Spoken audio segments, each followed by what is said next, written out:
And I was just in a state of cortisol for 5 months. I think I just crushed it for 5 months. And I mean, I think there's parts of that I'm proud of, because it's like, I really pushed through things I didn't think I could do. It would have been easy to quit because I had pain, and I had, fatigue setting in a lot of the time.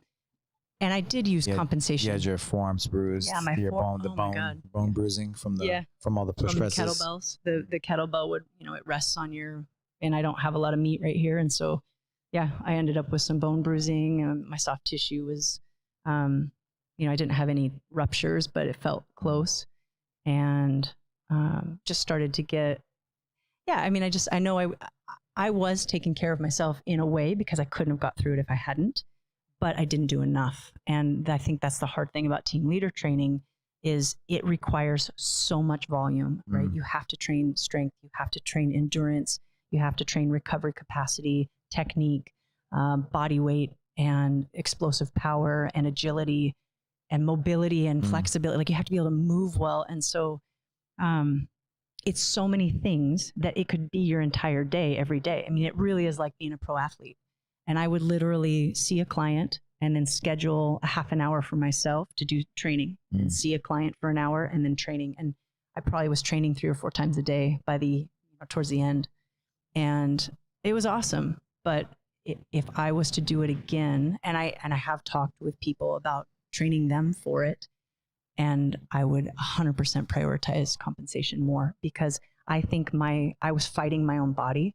You get stronger in the recovery, huh? You do. You don't get stronger when you break down. Thing, yeah. Yeah. I mean, every strength and conditioning coach knows that. I mean, it's basic anatomy, physiology. Well, the old school, the old style, it's like, no pain, no gain. That's like that's the mentality. Yeah. And, things are changing for sure. Right. But, it's not too far back. No pain, no gain. Like, the harder the more you push, the stronger you're going to become. Well, and especially for, type A personalities, and for people who have a profession that demands a high capacity, right? Like, if you're a fighter, if you're a first responder, if you're a police officer, if you're military, like, you have to do such unthinkable things and be able to sustain your physical abilities in stress, that it makes sense. I understand why we get stuck in the mindset of like, well, I better train that because I need to be ready for that. So I'm gonna go in the gym and I'm gonna replicate that. And all you're doing is, crushing you're crushing yourself. It's not productive. Yeah, we always joked about the SAPs, from sympathetic arousal posturing. It was sympathetic aroused primal structure from Primal Stress. The PDF, that's in it. Yep. And like, I was pretty much that guy that the SAPs, I had SAPs, Yeah. And so, like, you're talking about fighting and first responders and stuff like that. And you add the years onto your training, you add the years onto your profession, right? Right.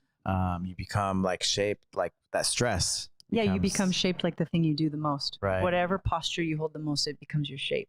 Right. And you have to train the functional opposite of that. You have to release those lines and strengthen the opposite lines to restore balance. And it starts out with, like, at first you can kind of, you can do open chain mobility drills, the into flow stuff, and you can kind of restore that parasympathetic tone.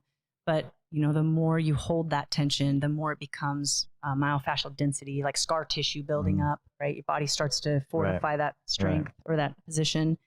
And then it requires like way more work, closed chain mobility, repetitions, soft tissue work, manual work. It's hard to get rid of it.